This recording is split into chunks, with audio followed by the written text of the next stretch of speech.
Alright, we're going to finish up this paper blade. First thing to do is to loosen this. If you get ahead of yourself and put the handles on, they'll be in your way. And what I like to do, you put the tool on, you're going to break it free, give it a turn. Just do that on every one. It's very consistent. And then you do the reverse when you're tightening. Just the consistency speeds things up for you. I'm going to get the handles, which were over on my bench. Set them evenly from one side to the next. Again, try to get holes that are closest to the front of the blade so you have the best center of gravity. Slide the blade out of the clamps, come back and set it on the clamps, and then rest the handles here on the edge of our bench.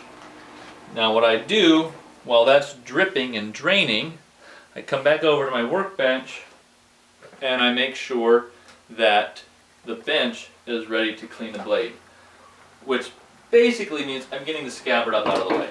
The scabbard was already up out of the way. But now I have a position to set the blade on. Back to the blade. The drier it is, the better. So we got a bunch of rags over here. I'm going to put my hand on the handle to keep the blade from falling. I'm carefully making sure to pinch the blade instead of push down on the blade. Wipe down that sharp section. Okay, and at this point you can wipe off the back and the front, or if you're brave, you can lift that up, resting on the handle here, and then you can have much more thorough drying. But safety is more important than a dry blade. So use your best judgment. Okay. I've still got this in my hand. I can set it back down, but I'm confident I can grab the handle carefully and bring it back to the bench. Got my blade set down. It's on a rag, which will help dry it off. Now I can tilt it back here, do a little bit more drying. The drier the better. Okay. Making sure my handles are behind this little ledge. Get rid of my rag. And now for stropping. We got two different leather strops here, various conditions, and we have this block of Jeweler's Rouge, which is a pumice. It's a polishing compound, and I rub off a fair amount into the leather. Let's see how much is in the leather here, and that's going to polish the blade. This is a bit tricky, but just be careful. I'm reaching over carefully. And I'm pulling this, I'm tilting a little bit this way, I'm pulling up, and I'm working my way this way. With pressure, as much pressure as you can safely put on actually. And I find that with these shorter blades, I like to tip them up with a handle. And again, here's the angle of our grind, here's the angle of our hone. And so the strop is looking for that hone angle, or maybe a little steeper, all the way to the leading edge. Handles are in the way, you just got to work around them. And back.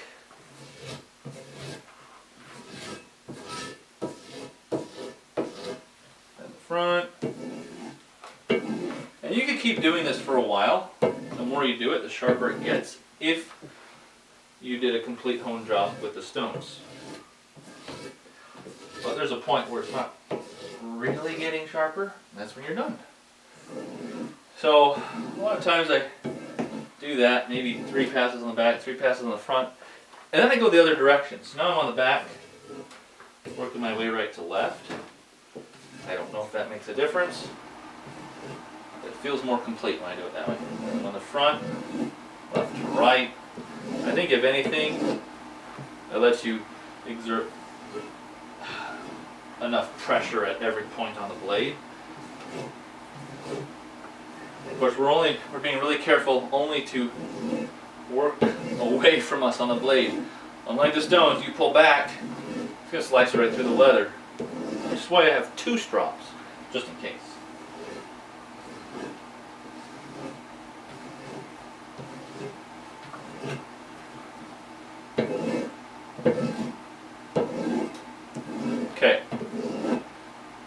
stropping job should be complete. Testing it looks like this. You can put your finger on it. No burr, no burr. It's kind of scratchy. It's like trying to grab your skin, even though it's just super light. I'm going to put my fingernail on it. It's grabbing pretty good. It's like a ratchet.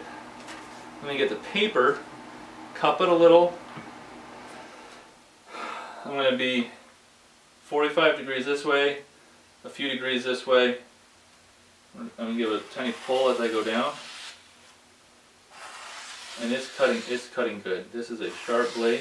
I'm listening for it too. See, that sounds a little more ragged there. I also have my paper's wet in places because I checked it on the bench. So I'm going to go back over that place where it was a little scratchy just to check.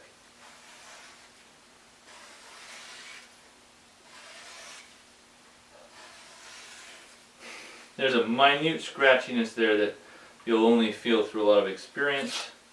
I'll say it's good enough. It's a very sharp blade. Another way to test how sharp it is. The other thing, I worked my way all the way across the blade. It always makes me feel more comfortable doing that because if there's a nick that may or may not be visible to the eye, the paper will snag on it. There's no nick. It's just smooth all the way left to right. If you can pull straight down, oh, a little bit of a snag there, but generally speaking, if you can pull straight down like that, you've got a sharp blade. Now, I got a couple little snags right there, but I think that's a paper issue, not a blade issue. I'm just checking it again and again.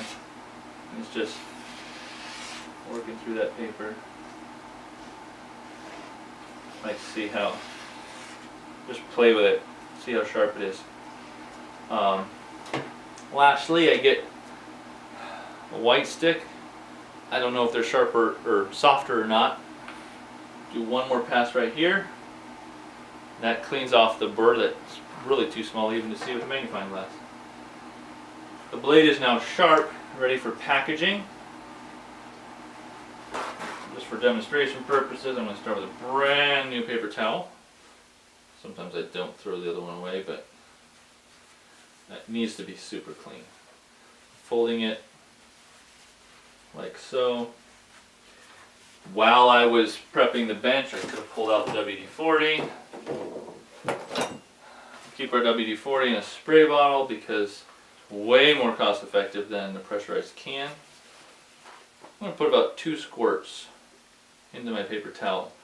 Now this is going to just remove any residue or dust from the leather strop. Holding this handle, I'm pinching the paper towel around the blade right here. And I'm pushing just enough that's cutting into the blade, just barely. I'm pinching the blade, so I'm not sliding deeper or shallower. And I go across. This is also an opportunity to feel the entire surface you ground. One time there must have been debris or something on the last pass, and so there was just a little ridge. So that was our opportunity to feel that. It was smooth. Find a clean spot on my rag. I like to wipe this heel off right here. Now the ground surface of the blade is clean. Find another clean spot on my rag, and I'm going to wipe the back. Just be careful not to cut yourself. You could do this all with Kevlar gloves if you wish.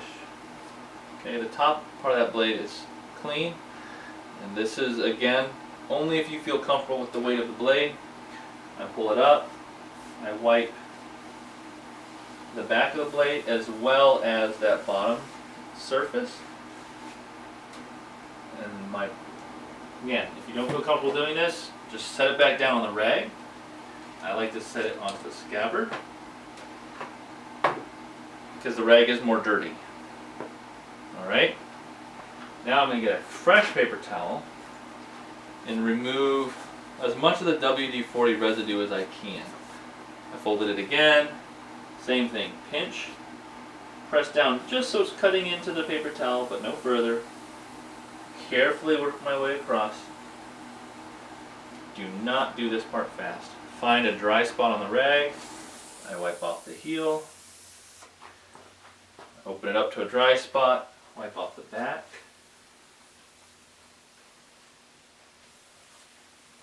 Just go slow and careful here. Pull the blade up. Doing the bottom of the blade. Finishing the back. Now, before I set down on the bench and get dirt on it, because there's static electricity as well as WD-40, I set it into the scabbard as close to its final resting place as I can. Remove the handles, set my clean rag aside, go back to my WD-40 rag, find another clean surface, and this is where I wipe the front of the blade. This particular blade has some magic marker marks from when we were adjusting the height. WD-40 wipes those off with a little elbow grease. We've got denatured alcohol over here. If you've got more marker marks on the blade than you'd prefer, that should take them right off. But a little WD-40 does take those marks off. Okay. That's got WD-40 on it. Back to my clean rag to get that WD-40 residue off. Now the blade's clean, it's sharp, it's safe in the scabbard. Now we're going to do the paperwork, or at least a little bit. I got a nut and a washer for this side. Spin that puppy down. And at this point in our shop, we put all of our labels on this side. Just the consistency helps things stay organized. Our card has our address, our email address, and the name of the customer. That's so that when it says dull, I know exactly who it belongs to. This is the other side of the card. This is the sharp side. It's got the name of the customer, the dates. Some customers keep this card with this blade, which ideally would be best because then we know when that was sharpened last. Some customers are going to keep this card with the scabbard. So when they take this blade off, put it on their machine, they take the next blade off, put it on this scabbard, we get the dull card, then that last date was for a different blade. So take the sharpening dates with a grain of salt, but what you want to do is write the last date in. 03/29/19. That's today's date. So at the very least, when they go to get this sharp blade, they know when it's been sharpened. I set it sharp side up, washer, nut, and whether they come in finger tight or locked down, it's a good idea to send them out tight. This wrench works for almost every scabbard. Just a little snug. Boom. Put the tools back if you're not like me. You can put your handles back if you want, but usually do all the same blades at a time, so I know these handles are going to work for the next 4 blades I'm going to do. That is a complete blade, cleaned, labeled, mounted back on the scabbard. The only goal now is to keep dust and grime off of it until we can get it back to the customer.